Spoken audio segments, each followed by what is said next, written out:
और 18 साल में अगर वो वोट दे सकती है तो शादी क्यों नहीं कर सकती? आपको डायमेंशन है जेंडर इक्वालिटी का। जब लड़कियां हर फील्ड में लड़कों का मुकाबला कर रही हैं तो उन्हें हर जगह पर लड़कों के साथ बराबर का दर्जा भी देना चाहिए।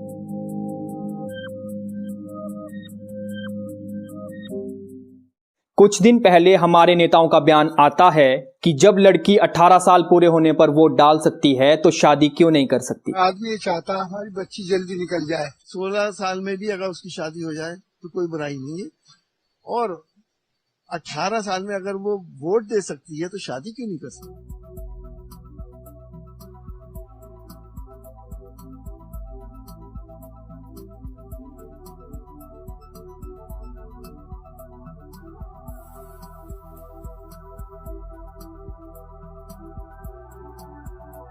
दरअसल ये मुद्दा तब उठता है जब लोकसभा में ministry of child and women development एक अमेंडमेंट बिल को पेश करती है, जिससे साल 2006 के prohibition of child marriage act में एक बड़ा बदलाव करने की बात की गई।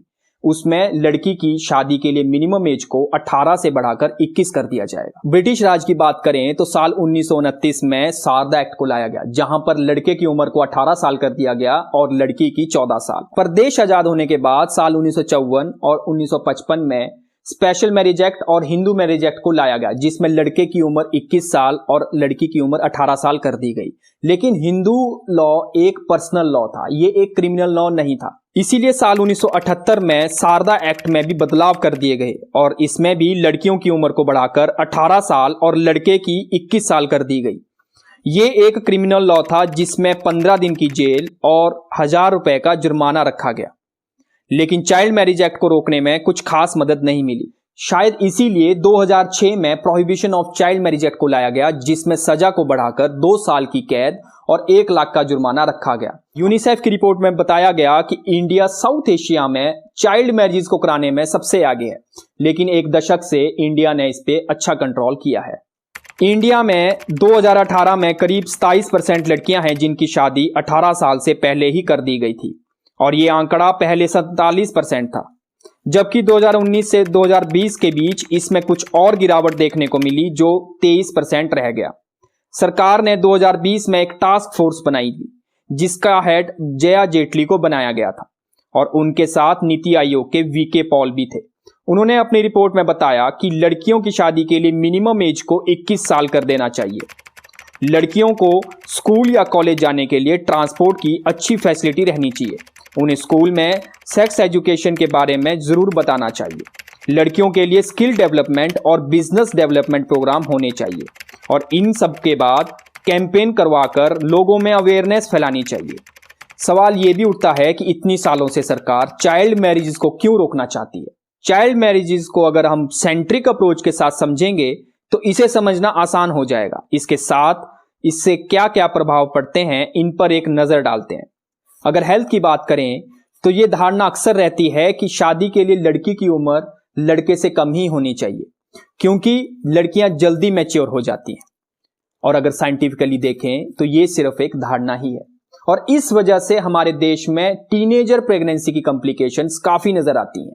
यूनिसेफ के एस्टीमेट के मुताबिक इंडिया में 15 लाख लड़कियां 18 साल से पहले ही शादी कर लेती हैं, और इसका रिजल्ट MMR यानी डिलीवरी के समय मां की मौत का आंकड़ा 2017 में 35,000 का था।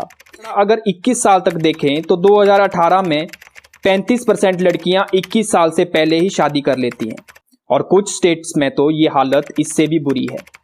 2018 में वेस्ट बंगाल में लगभग 47% लड़कियों की शादी 21 साल से पहले ही करवा दी गई थी। तो इसीलिए लड़की की उम्र बढ़ाने से MMR को भी इंप्रूव किया जा सकता है। न्यूट्रिशन के मामले में भी इंडिया की हालत बहुत गंभीर है। बड़ी उम्र में मां बनने से मां और बच्चे दोनों के न्यूट्रिशन लेवल को हम सुधार सकते हैं। दूसरा बड़ा मुद्दा है एजुकेशन का, और सबसे इंपॉर्टेंट भी। जिन लड़कियों की शादी 18 साल तक हो जाती है उन्हें शादी के बाद पढ़ने का मौका कम ही मिलता है। हमारे एजुकेशन सिस्टम में भी ग्रेजुएशन को कंप्लीट करते करते 19 से 20 साल की उम्र हो जाती है। एजुकेशन कम होने की वजह से लड़कों के मुकाबले लड़कियों की सेल्फ डिपेंडेंसी तो कम हो ही जाती है और साथ में उन्हें कम भी आंका जाता है। एक एजुकेटेड लड़की के पास इकोनॉमिकली स्ट्रांग होने का ऑप्शन रहता है, वो अपने बच्चों को बेहतर शिक्षा दे सकती है। वुमेन एम्पावरमेंट की बात करें तो स्किल डेवलपमेंट और बिजनेस प्लानिंग की जानकारी अगर एक वेल एजुकेटेड लड़की के पास होगी तो वो अपने और सोसाइटी सभी के लिए अच्छा काम कर सकती है। इसके साथ साथ वो अपने लिए एक अच्छा लाइफ पार्टनर भी चुन सकती है, जिससे दहेज प्रथा जैसी दूसरी चीजों पर भी कमी देखने को मिल सकती है। एजुकेशन से इंटरजनरेशनल पॉवर्टी पर भी कंट्रोल किया जा सकता है। तीसरा बड़ा डायमेंशन है जेंडर इक्वालिटी का। जब लड़कियां हर फील्ड में लड़कों का मुकाबला कर रही हैं तो उन्हें हर जगह पर लड़कों के साथ बराबर का दर्जा भी देना चाहिए, और ये हमारे कॉन्स्टिट्यूशन के फंडामेंटल राइट्स में भी दिया गया है। आर्टिकल 14 और आर्टिकल 15 इक्वालिटी और डिस्क्रिमिनेशन की बात करता है। दूसरे कई देश जैसे यूएसए, यूके, फ्रांस, ब्राजील में भी शादी के लिए मिनिमम एज 18 ही है, पर वहां पर जेंडर इक्वालिटी है। उनके साथ साथ वहां का एजुकेशन सिस्टम 18 साल तक माइनर्स को सेल्फ डिपेंडेंट बना देता है। बोलने के लिए गैप सिर्फ 3 साल का है, लेकिन ये 3 साल किसी लड़की के लिए गोल्डन ईयर्स भी साबित हो सकते हैं, जहां से वो अपनी जिंदगी की दशा और दिशा दोनों को चेंज कर सकती है। सुनने में तो ये बहुत अच्छा लग रहा है, पर क्या एक कानून बनने से सब कुछ हो जाएगा? इसका आंसर हमें मल्टी डायमेंशनल होकर सोचना पड़ेगा। इसे लीगल स्टेटस बेशक से मिल जाए, लेकिन लोगों को अपनी मानसिकता को चेंज करना पड़ेगा। जहां पर लड़कियों को बोझ और पराया धन का नाम दिया जाता है, लोग अपनी इज्जत को लड़कियों से जोड़ते हैं। जब लड़का लड़की एक बराबर है तो इज्जत को लड़कों से भी जोड़ा जा सकता है। इस भेदभाव को खत्म करना पड़ेगा, और यह तभी होगा जब नेक्स्ट जनरेशन को पढ़ने का मौका मिलेगा। वो एक साइंटिफिक टेम्पर रखेंगे, और सोसाइटी में चेंजेस को एक दिन में नहीं लाया जा सकता।